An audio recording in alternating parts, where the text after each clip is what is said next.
빛과 어두움은 공존할 수 없습니다. 선과 악은 타협할 수 없습니다.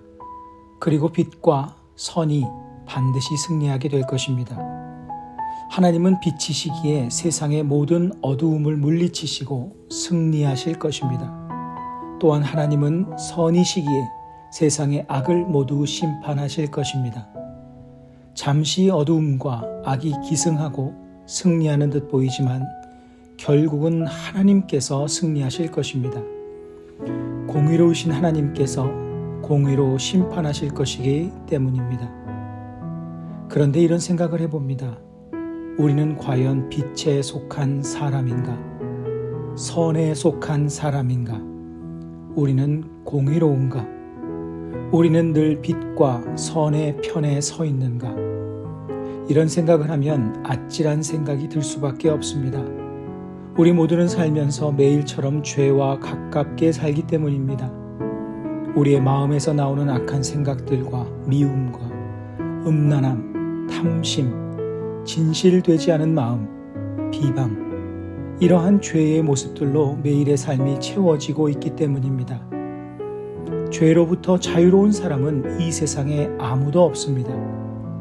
하나님의 눈으로 보기에 이 세상에는 의인도 선을 행하는 사람도 하나도 없다고 성경은 말씀합니다. 그러니 우리 모두는 심판의 대상일 뿐입니다. 오직 중보자이신 예수님의 은혜가 아니면 말입니다.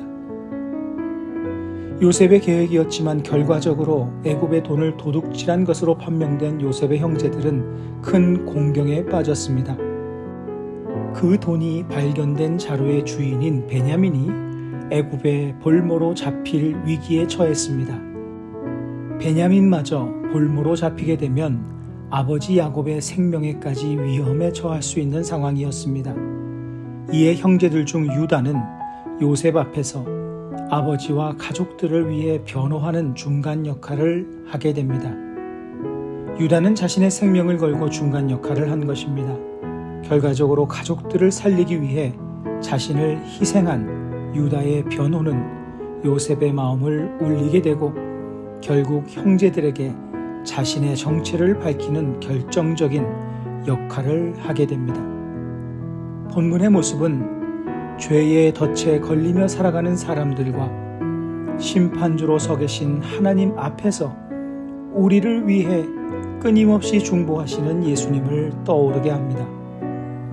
유다의 희생과 사랑이 요셉을 감동시키며 회복과 구원의 국면을 맞이하게 되었듯이 예수 그리스도의 십자가의 희생과 사랑으로 인해 우리 또한 심판의 대상이 아닌 구원의 대상이 되었습니다. 예수 그리스도의 중보하심이 없었던들 우리는 죄와 허물로 인해 심판을 벗어날 수 없었을 것입니다. 하지만 십자가의 은혜로 심판의 대상으로서의 삶이 아닌 구원의 대상으로서의 삶을 살 수 있게 되었습니다. 아무리 생각하고 또 생각해도 예수 그리스도께서 십자가의 희생으로 우리의 중보자가 되신 이유를 이해하기 어렵습니다. 유다는 자신의 가족을 위해 희생하며 중간 역할을 하였지만 예수님은 도대체 왜 우리를 위해 희생하신 것입니까? 자신의 생명을 내어주시면서까지 중보자가 되신 이유가 무엇입니까? 그것은 자신의 생명을 들여 우리를 생명처럼 사랑하는 가족으로 삼아주신 것입니다.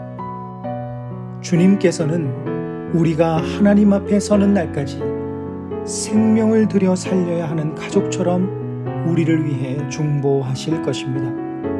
그리고 유다의 가족 사랑이 요셉의 마음을 울린 것처럼 예수님의 생명을 바치신 사랑의 중보는 하나님의 마음을 울리고 우리를 심판으로부터 구원하실 것입니다. 우리의 자격 또는 죄 없음 때문이 아니라 주님의 희생의 사랑 때문입니다. 오늘도 자격 없는 우리를 사랑하시며 우리를 위해 중보하시는 주님으로 인해 승리하는 하루가 됩시다. 말씀을 기억하며 기도하는 시간을 가지십니다.